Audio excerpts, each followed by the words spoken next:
Kwa majina naitwa White Asmani Jaki, ni mkazi wa Vikonje hapa Dodoma.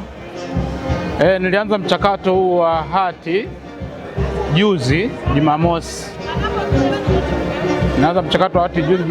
Lakini mpaka kufikia leo, siku ya kilele cha mwisho cha wiki ya utumishi wa umma, nimeweza kufanikiwa kupata hati yangu. Kiukweli nilikuwa nasikia tu kwa watu kwamba kuna usumbufu, lakini usumbufu haupo.